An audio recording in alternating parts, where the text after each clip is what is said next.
Hello बच्चों, कैसे हो आप लोग? मैं सौरभ दुबे आपका स्वागत करता हूँ। उम्मीद करता हूँ आप लोग बढ़िया होंगे और अपनी पढ़ाई बच्चों जबरदस्त तरीके से कर रहे होंगे। बच्चों हमने 9.3 तक यानी कि प्रश्नावली 9.3 तक हमने पहले ही कर लिया है। बीजगणित में आज हम स्टार्ट करने वाले हैं प्रश्नावली 9.4। तो जल्दी से अपनी बीजगणित की बुक मतलब गणित की किताब, पेन और कॉपी लेकर हो जाइए तैयार। और आज करने वाले हैं बच्चों प्रश्नावली 9.4। तो आप लोग रिवाइज वाइज तो किए ही होंगे, ऐसा मुझे लग रहा है। क्या आप लोग घर पे रिवाइज कर रहे हैं, पढ़ाई कर रहे हैं बढ़िया से? ठीक है बच्चों, तो आपने ओपन कर लिया होगा अपनी गणित की किताब, कॉपी और पेन। तो चलो स्टार्ट करते हैं। ये रहा आपका पहला क्वेश्चन। पहले क्वेश्चन में बोल रहा है द्विपदों को गुणा कीजिए।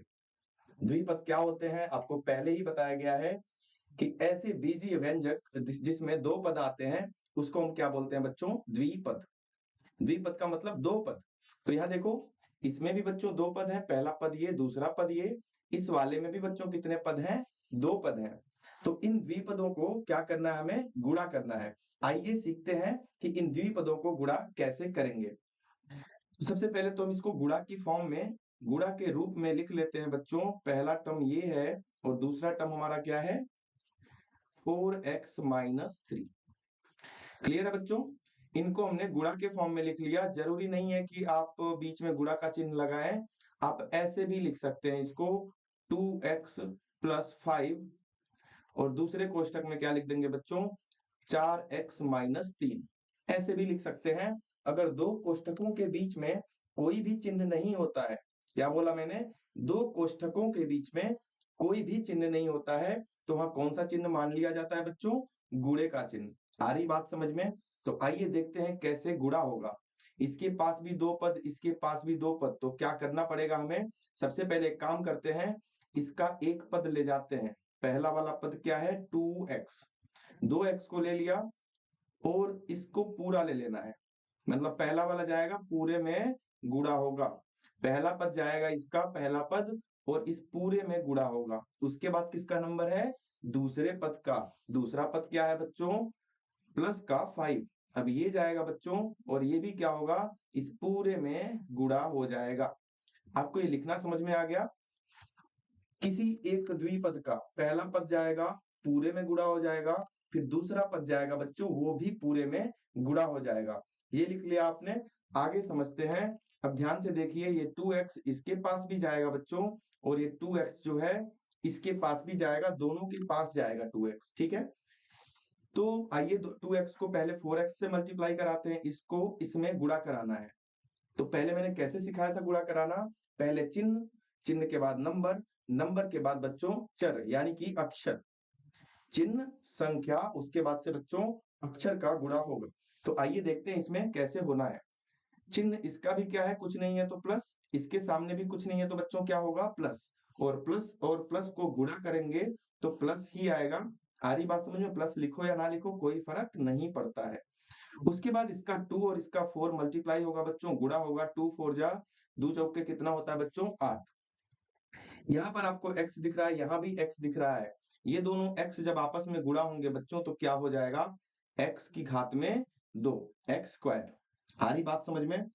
अब आ जाओ दूसरे वाले से, -3 से इसका गुणा होगा 2x का। इसके पास भी जाएगा ना? अभी किसके पास गया था ये? 4x के पास। अब किसके पास जा रहा है बच्चों ये? अब जाएगा -3 के पास।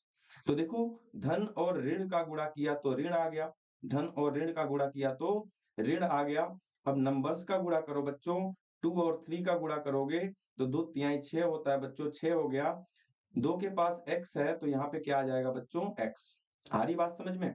ध्यान से देखो, ऐसा था ना ये, यहाँ 2x था और गुणा करा रहे थे हम -3 का, तो प्लस इसका प्लस और इसका माइनस मिलके तो माइनस हो गया, 2 तिहाई 6 हो गया और x अकेला था तो x आ जाएगा। समझ में आ गई कैसे आया -6x?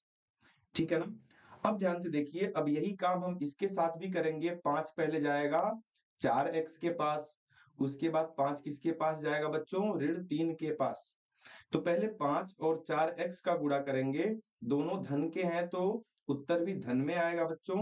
5 और 4 का गुणा करेंगे तो कितना आएगा? 5 चौक का 20 और 4 के पास एक x है तो यहाँ भी क्या आ जाएगा बच्चों? x आ जाएगा। आ रही बात समझ में आपको? ठीक है ना? अब ध्यान से देखिए, +5 और -3, दूसरा वाला क्या है -3, +5 किसके पास जाएगा अब जाएगा ये -3 के पास। तो यहाँ पे प्लस का है, धन का चिन्ह है, यहाँ ऋण का चिन्ह है। धन और ऋण आपस में मिलके क्या बनाते हैं बच्चों?